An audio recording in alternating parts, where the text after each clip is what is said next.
وَلَقَدْ يَسَّرْنَا الْقُرْآنَ لِلذِّكْرِ فَهَلْ مِن مُدَّكِرٍ۔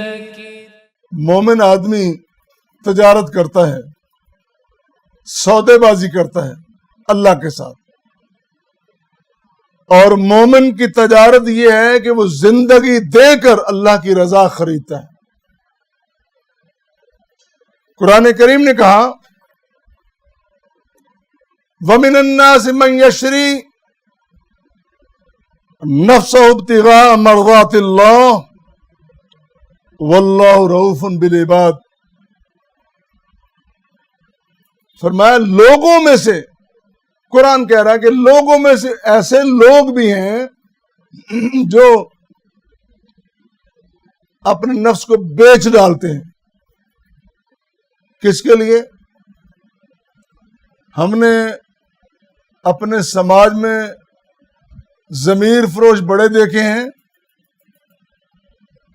نفس بیچنے والا، اپنے آپ کو بیچ کے سودا کرنے والا، تگڑا سودا کرنے والا ہم نے کم بندے دیکھے ہوئے۔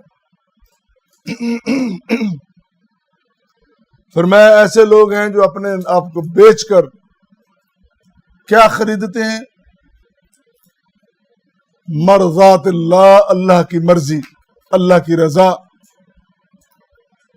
اللہ یہ میرا سب کچھ لے لے، میری زندگی کی ساری سانسیں، یہ زندگی کی ساری اساسیں، سب کچھ، مال دولت سب کچھ لے لے، بس تو راضی ہو جا۔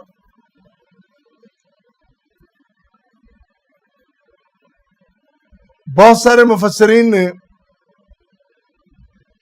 بالخصوص علامہ ابن کثیر نے نقل کیا ہے کہ حضرت عبداللہ بن عباس، انس بن مالک، سعید بن مسیب، ابو عثمان نہدی، اکرمہ اور مفسرین کی جماعت نے اس کا شان نزول بیان کیا اس آیہ مبارکہ کا۔ ایک روم سے آنے والا شخص جس کا نام صہیب ہے، صہیب بن سنان رومی، وہ مکہ آیا، یہاں کے مسلمان ہو گیا، یہیں رہ گیا۔ تو اس نے ظاہر ہے کہ کاروبار کیا، کچھ اس نے اثاثے کما لیے۔ جب ہجرت کا سلسلہ شروع ہوا تو اس نے کہا کہ میں نے بھی ہجرت کرنی ہے۔ مکے والوں نے اس کو گھیر لیا، بڑے وہ سفاک ظالم کافر تھے،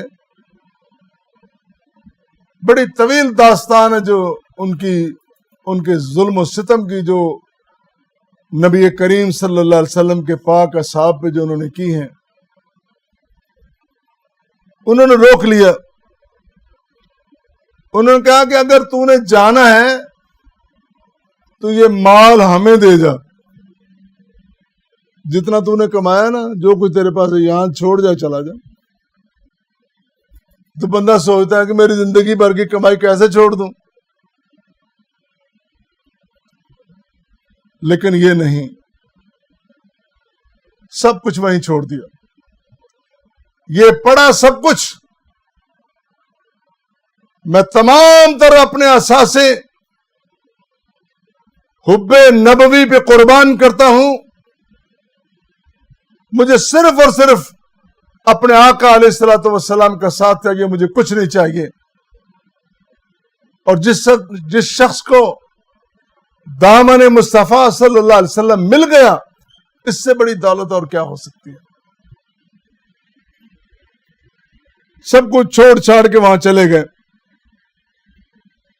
مدینہ گئے حضرت صہیب، تو وہاں عمر فاروق رضی اللہ تعالیٰ عنہ اور پوری ایک جماعت، ان کو جب یہ پتہ چلا تو انہوں نے کہا صہیب تم نے بہت بڑا سودا کیا اور تم بڑے کامیاب سوداگر ہو، بڑے کامیاب تاجر ہو تم. جب انہوں نے سنا تو انہوں نے کہا کہ اللہ تمہیں بھی سب کو کامیاب سوداگر بنائے اور کسی سودے میں کسی تجارت میں تمہیں خسارے سے آشنا نہ کرے. اللہ اکبر. بلکہ روایت میں آتا ہے نبی کریم صلی اللہ علیہ وسلم نے فرمایا ربح البیع یا ابا یحییٰ ربح البیع یا ابا یحییٰ ربح البیع یا ابا یحییٰ. اے ابو یحییٰ تیری سوداگری کامیاب ہو گئی، بڑا نفع والا کام تم نے کیا ہے. جس شخص کو 2 یا 3 مرتبہ نبی کریم صلی اللہ علیہ وسلم کی زبان مبارک سے یہ خوشخبری مل جائے کہ تو کامیاب تاجر ہے، اللہ اللہ، اس کے کیا کہنے، اور وہ کیا منظر ہوگا، وہ کیا موقع ہوگا، کس طرح صہیب نے اپنی خوشی کو سنبھالا ہوگا جب نبی کریم صلی اللہ علیہ وسلم کی طرف سے آپ کو اتنا بڑا سرٹیفکیٹ مل رہا ہے. اللہ اللہ. اس لیے اللہ تعالیٰ کا فرمان ہے ان اللہ اشترى من المؤمنین انفسهم واموالهم بان لهم الجنہ. اللہ نے اپنے مومن بندوں سے سودا کر لیا ہے، تجارت کر لی ہے. کون سی تجارت؟ اپنی جانیں، اپنا آپ میرے حوالے کر دو، اپنے مال میرے حوالے کر دو، میں نے جنت اپنی تمہارے حوالے کر دی ہے. اللہ اکبر. اب سوچیں وہ کون لوگ ہیں جن کے بارے میں یہ آیت نازل ہوئی ہے. ہم ہیں، ہم بحیثیت قوم ذرا سوچیں. ہم ایسی قوم ہیں کہ مسجد کے باہر پانی کا انتظام ہے، گلاس رکھا اور گلاس کو سنگلی لگی ہوئی، کوئی اٹھا کے نہ لے جائے. مسجد کے باہر. تھانے میں جائیں تو سپاہی کا والدار کا جو بریف کیس یا سوٹ کیس ہے نا، اس کو تالا لگا ہوا، کوئی چوری کر کے نہ لے جائے. دنیا میں دیانت اور امانت کے اعتبار سے ہمارا 150واں کے 160واں نمبر ہے، بہت پیچھے. اور ساتھ یہ بھی اندازہ لگائیں مسجدیں کتنی، مدارس کتنے، اصلاح کے مرکز کتنے، ہمارے ماتمی جلوس کتنے، میلاد کے جلوس کتنے، اجتماعات کتنے، تبلیغ ہماری کتنی، خطبے کتنے، درس کتنے. اور دنیا میں بدترین قوم ہے ہمیں. اور پھر ہم کہتے ہیں کہ ہم نے واشنگٹن پہ جھنڈا گاڑنا ہے اور دلی پہ جھنڈا گاڑنا. ہم نے پہلے اپنے آپ پہ گاڑ، اپنے سینے کے اندر تو جھنڈا گاڑ لو. امانت کا، دیانت کا، حب رسول کا، اپنے نفس کو کاٹنے مارنے کا پہلے اندر تو جھنڈا گاڑ لو، پھر آگے چلنا. یہ قرآن ہمیں پکار پکار کر کہہ رہا کہ ان اللہ اشتری من المؤمنین انفسهم واموالهم بان لهم الجنہ. اللہ نے اپنے مومن بندوں سے، عام بندے نہیں، مومن بندوں سے اللہ نے سودا کیا ہے. اور وہ ہیں یقاتلون فی سبیل اللہ یقتلون و یقتلون. جب لڑنے مرنے کا وقت آ جائے پھر پیچھے نہیں ہٹتے، وہ مارتے بھی اور مرتے بھی ہیں، پھر نہیں پرواہ کرتے. اور اللہ نے ان سے وعدہ کیا ہے وعدن علیہ حقا فی التوراۃ والانجیل والقرآن. تورات میں بھی تھا، انجیل میں بھی تھا، اور آج قرآن میں بھی ہے. اللہ نے اپنے بندوں سے وعدہ کیا ہوا ہے. وَمَنْ أَوْفَى بِعَهْدِهِ مِنَ اللَّهِ جو اللہ کے ساتھ اپنا وعدہ پورا کرتا ہے فاستبشروا ببیعکم الذی بایعتم بہ،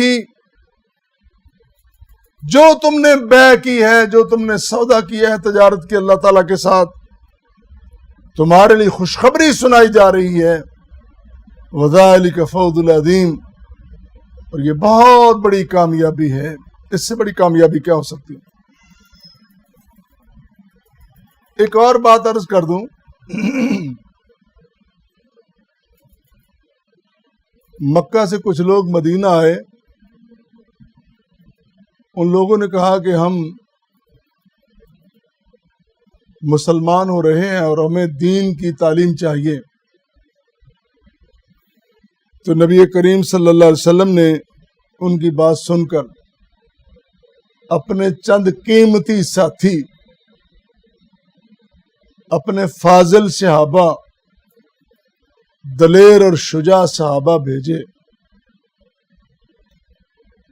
عاصم بن ثابت انصاری رضی اللہ تعالیٰ عنہ کی سربراہی میں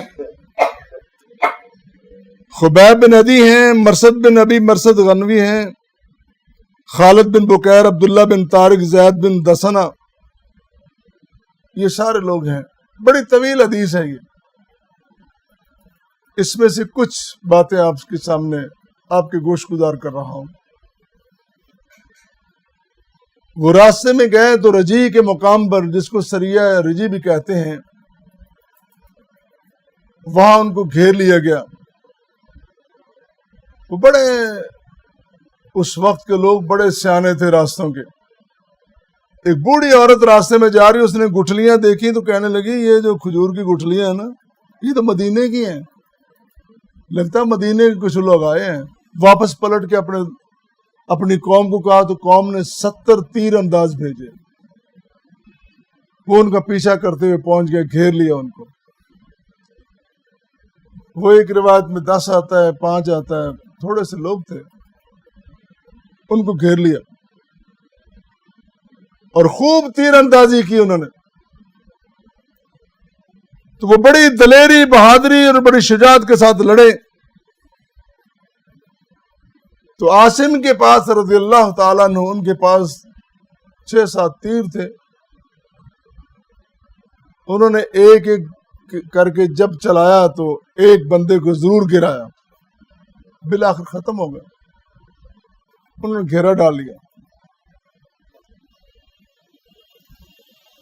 گھیرا ڈالنے کے بعد اب پتہ ہے کہ میں نے جہاں سے گزر جانا ہے، تو کیا کہا؟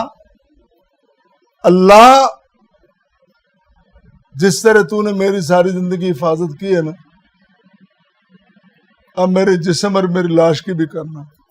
ان مشرکوں کا ہاتھ نہ لگے، ان کا ہاتھ نہ لگے میری میت کو، میری لاش کو۔ اللہ تعالیٰ بھی پھر لاج رکھتا ہے۔ اللہ تعالیٰ کہتا ہے وَمِنَ النَّاسِ مَن يَشْرِي نَفْسَهُ ابْتِغَاءَ مَرْضَاتِ اللَّهِ، اللہ کی رضا کے لیے جو اپنا آپ میرے سپرد کر دیتا ہے، بیچ ڈالتا ہے، تو میں بھی پھر اس کے ساتھ ہو جاتا ہوں۔ جب انہوں نے گھیرا ڈالا، اب صورتحال یہ تھی، ان میں ایک عورت تھی سلالہ نام کی، اس کے بیٹے کو احد کے میدان میں اسی عاصم بن ثابت انصاری نے قتل کیا تھا۔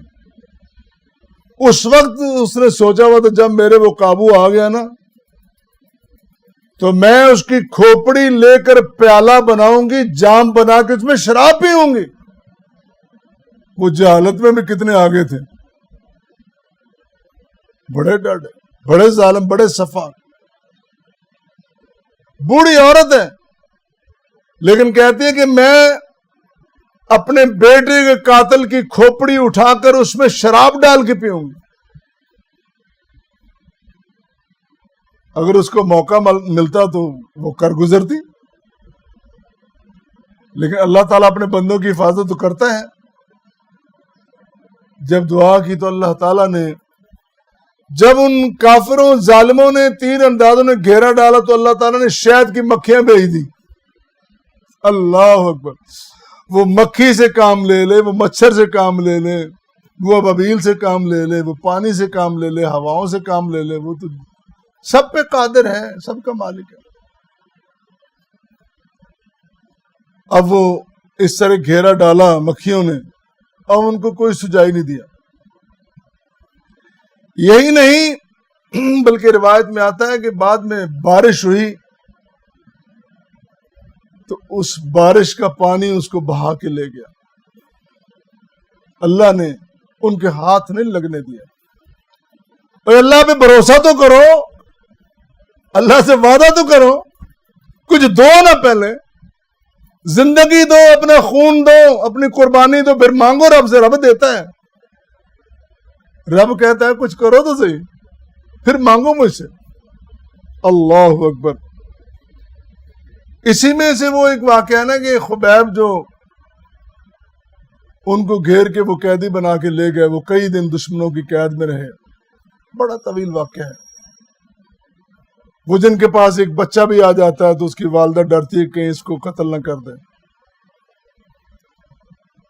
وہ کہتے ہیں ہماری تربیت اللہ کے رسول نے کہ ہم بچوں کو نہیں مارتے، عورتوں کو نہیں مارتے، بے فکر ہو، میں قیدی ہوں تمہارا، لیکن تمہارے بچے کو نہیں ماروں گا۔ لیکن انہوں نے پھر قید سے نکالا اور قتل کر کے لاش چوراہے میں چوک میں لٹکا دی اور کئی روز لٹکی رہی۔ اللہ کے رسول صلی اللہ علیہ وسلم کو پتہ چلا تھا، آپ نے فرمایا کہ ہے کوئی، جان ہتھیلی پہ رکھ کر میرے دوست کی، میرے ساتھی کی وہاں سے لاش اٹھا لائے۔ حضرت زبیر بن عوام رضی اللہ تعالیٰ عنہ مقداد کو ساتھ لیا۔ کتنی بدقسمتی کی بات ہے کہ آج انہی صحابہ پہ، ان جان نثاروں پہ، اپنی جانوں کو ہتھیلیاں پہ رکھنے والوں پہ آج باتیں ہوتی، کہتے ہیں ان کا تو ایمان ہی صحیح نہیں تھا۔ اللہ اکبر۔ اگر نبی کے ساتھیوں کا ایمان صحیح نہیں تو پھر دنیا میں کس کا ایمان درست ہو سکتا ہے؟ پھر انہوں نے رات کی تاریکی میں، دونوں ہی تھے، چاروں طرف تیر اندازوں کے پیرا تھا، وہ لے گئے اٹھا کے۔ پھر آگے جا کے ان کی جنگ ہوتی ہے، لڑائی ہوتی ہے، لیکن وہ لاش ان کے ہاتھ نہیں لگتی۔ زمین پہ جب گرتی ہے تو اللہ تعالیٰ زمین میں جگہ دے دیتا اس کو، ان کے ہاتھ نہیں لگنے دیتی۔ اس کا وعدہ ہے وَمَن يَشْرِي نَفْسَهُ ابْتِغَاءَ مَرْضَاتِ اللَّهِ، اور میرے ساتھ سودے بازی تو کرو، تجارت تو کرو، کچھ دو تو سی مجھے، پھر لینا اور پھر دیکھنا کہ میں کیا کچھ دیتا۔